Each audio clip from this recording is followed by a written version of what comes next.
안녕하십니까, 허정우입니다.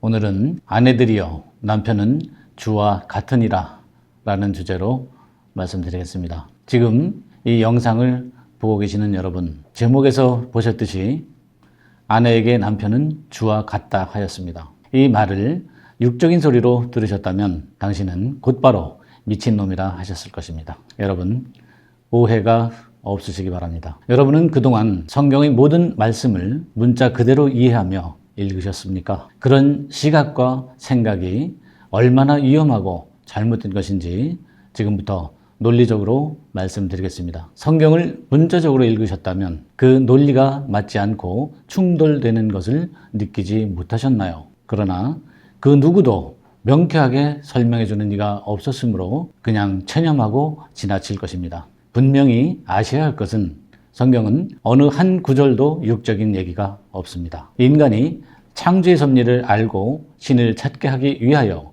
세상 만물을 비유해 기록된 하나님의 영적인 신의 글입니다. 먼저 말씀으로 확인하겠습니다. 에베소서 5장 22절입니다. 아내들이여 자기 남편에게 복종하기를 주께 하듯 하라. 이 말씀을 원문으로 직역하면 내 아내들아 저 구별된 남편들에게 복종하라. 그는 주와 같으니라 라는 뜻입니다. 여러분은 원문을 직역한 이 말씀이 이해가 되셨나요?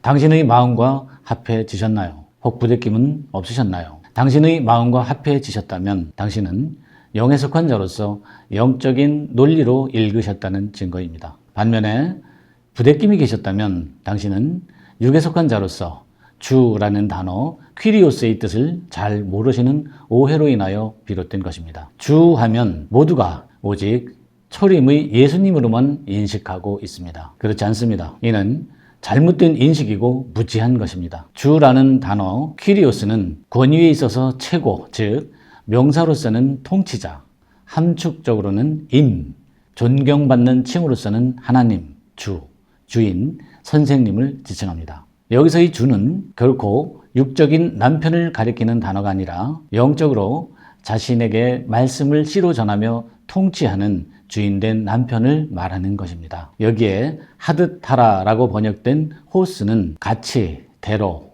만큼, 대매라는 뜻으로서 형용사, 주격, 축약형으로 쓰였습니다. 형용사란 사람이나 사물의 상태나 성질을 나타내는 품사이며 주격은 문장의 주어나 보어 역할을 말하고 축약형은 주어진 상태를 말합니다. 이는 주께 하듯 하라 라는 뜻이 아니라 남편은 주와 같이 당신을 구원해주는 구주라는 뜻입니다. 이 정도의 설명이면 대다수 분들은 이해가 되셨으리라 사료됩니다. 사도 바울이 로마서 7장에서 이 부분을 구체적으로 설명하였기에 추후 전문을 원문으로 직역해 드리겠습니다. 왜 남편이 아내의 주인이라 하셨는지 분명한 증거의 말씀을 보겠습니다. 에베소서 5장 23절입니다. 이는 남편이 아내의 머리됨이 그리스도께서 교회의 머리됨과 같음이니 그가 친히 몸의 구주시니라. 원문으로 직역하겠습니다. 왜냐하면 남편이 그 아내의 머리됨이 저 그리스도께서 그 교회의 머리이심과 같으니 실로 그가 그 몸의 구주이시니라 라는 뜻입니다. 여기서 구주란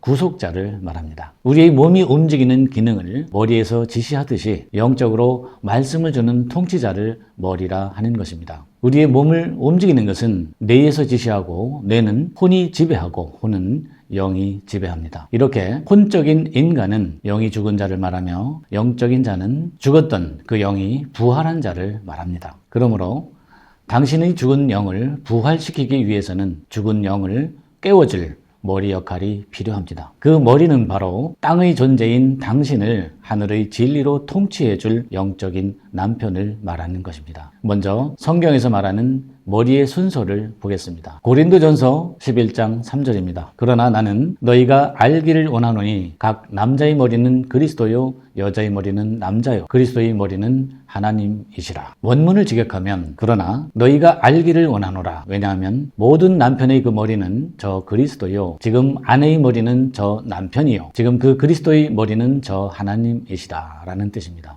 그 이유를 정확히 보겠습니다. 에베소서 5장 26절로 27절입니다. 이는 곧 물로 씻어 말씀으로 깨끗하게 하사 거룩하게 하시고 자기 앞에 영광스러운 교회로 세우사 티나 주름 잡힌 것이나 이런 것들이 없이 거룩하고 흠이 없게 하려 하심이니라. 원문을 직역하면 이는 그 물로 저를 씻음으로 말씀 안에서 정결케 하사 그녀를 거룩하게 하기 위함이요 그가 홀로 영광스러운 그 교회를 먼저 가져오시기 위함이니 결함이나 주름살이나 어떤 것이든 그에게 바로 이러한 것들이 없이 반대로 능력이 거룩한 것임에 틀림이 없고 또한 흠이 없게 하기 위하심이라 라는 뜻입니다. 여기서 물은 하늘의 것을 모형으로 보였던 말씀이며 이 말씀으로 죄를 씻어 정결케 하고 흠이 없이 거룩한 교회로 먼저 추수해 가져오기 위하여 영의 남편이 당신의 머리로 있다는 뜻입니다. 좀 더 정확한 증거 선구를 보겠습니다. 베드로전서 3장 7절입니다. 남편된 자들아 이와 같이 지식을 따라 너희 아내와 동거하고 저는 더 연약한 그릇이요 또 생명의 은혜를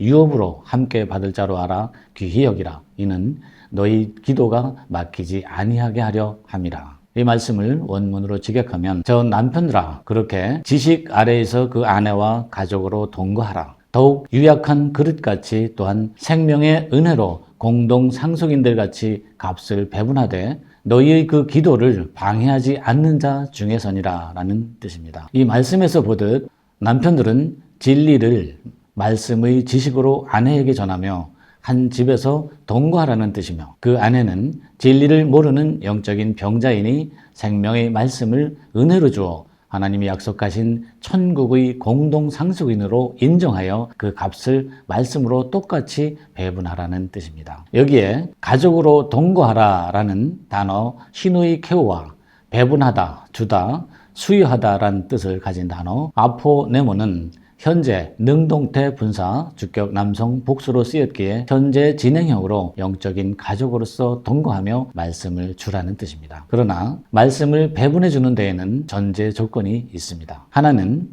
아내란 단어 기나이 케이오스로서 형용사 역격 중성 단수로 쓰였고 하나는 방해하다 끼어들다란 단어 앵콥토로서 현재 수동태 부정사로 쓰였습니다. 이 말씀의 씨를 받을 수 있는 아내의 자격은 역격, 즉 시간과 장소의 개념으로 여성형이 아닌 중성형의 남녀가 연합한 상태로 중층에 올라온 자라야 합니다. 또한 남편이 주관하는 논리적인 예배, 즉 진리를 논리적으로 전하며 인치는 예배를 수동적으로 방해하지 않는 자라야 하나 부정사로서 그가 누구인지는 정확하지 않다는 뜻입니다. 이렇게 영적인 남편으로서 진리로 아내를 인치는 자를 가리켜 성경에서 집사라 합니다. 구체적이고 빈틈이 없이 논리적이며 이치적인 이러한 말씀을 오해하였기에 세상에서는 집사 칭호를 잘못 쓰고들 있습니다. 증거의 말씀을 보겠습니다. 요한복음 12장 26절입니다. 사람이 나를 섬기려면 나를 따르라. 나 있는 곳에 나를 섬기는 자도 거기 있으리니 사람이 나를 섬기면 내 아버지께서 저를 귀히 여기시리라. 원문으로 직역하겠습니다. 만일 어떤 사람이 나를 섬기려면 나의 제자로서 동행하라. 실로 내가 있는 어디든지 나의 그 집사된 자도 거기에서 될 것이니 만일 어떤 사람이 나를 섬긴다면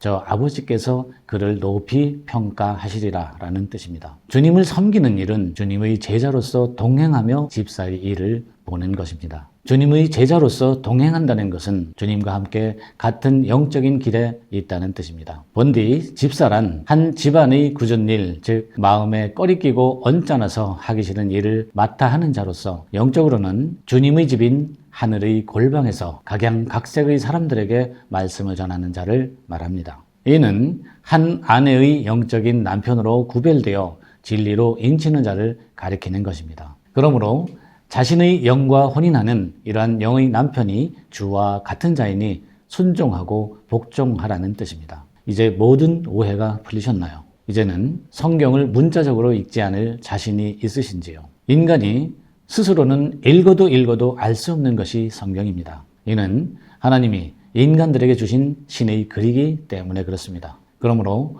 영의 남편을 만나 진리의 가르침으로 통치를 받으며 깨달아 가야 하는 것입니다. 이것은 처음 하늘의 통치를 받는 여성형의 처음 땅으로는 절대로 불가능합니다. 반드시 새 하늘의 통치를 받는 중성형의 새 땅이 되어야 비로소 하나님의 나라가 임재하였기에 가능하게 됩니다. 그러므로 이 성구에서 사용된 단어의 뜻을 잘 분별해 보시기 바랍니다. 디아코네오는 섬기다, 집사의 일을 보다, 기독교 집사로 행하다, 수행원이 되다, 시중 들다라는 뜻입니다. 디아코누스는 집사, 목사, 종, 시종인, 즉 식탁이나 다른 천한 일에 시중드는 사람, 특히 기독교인의 선생과 목자를 말합니다. 이 단어의 뜻을 보면 집사나 목사나 종이나 다 같은 뜻으로서 주님의 제자로 시중을 두는 자들을 가리킵니다. 반면에 양을 돌보는 자로 쓰일 때에는 포이멘이라 하며 이는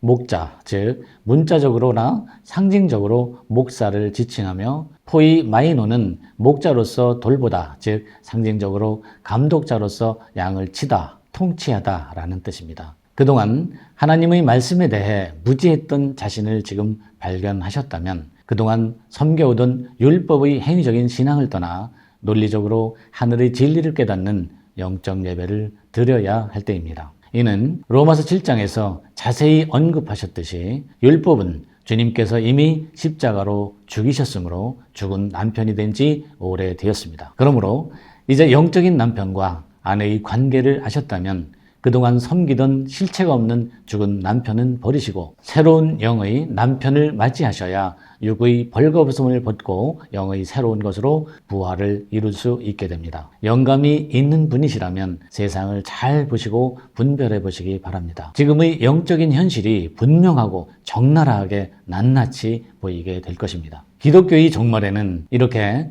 영의 남편이 없는 자를 버려진 자녀들이라 합니다. 관련된 증거의 말씀입니다. 갈라디아서 4장 27절입니다. 기록된 바 잉태치 못한 자여 즐거워하라. 그렇지 못한 자여 소리질러 외치라. 이는 홀로 사는 자의 자녀가 남편 있는 자의 자녀보다 많음이라 하였으니 형제들아 너희는 이삭과 같이 약속의 자녀라. 이 말씀을 원문으로 직역하면 다음과 같습니다. 그러므로 기록하였으되 생산치 못하는 자여 붙어서 행복해하라. 해산의 고통을 겪지 못하는 자여 소리치며 또 분리되어라. 왜냐하면 저 버려진 자녀들이 그 남편을 붙잡은 자보다 더욱더 그 수가 많음이니 형제들아 너희가 지금은 조롱을 받으나 후에는 약속의 자녀가 될 것이니라 라는 뜻입니다. 마지막 때인 지금도 죽은 율법의 남편을 따라 행위로 드리는 예배로서 세례와 안수와 죽은 자의 부활과 하나님의 심판을 오해하고 있는 분들은 이렇게 버려진 자녀들로 그 수가 더욱더 많을 것이라 예언되어 있습니다. 성경은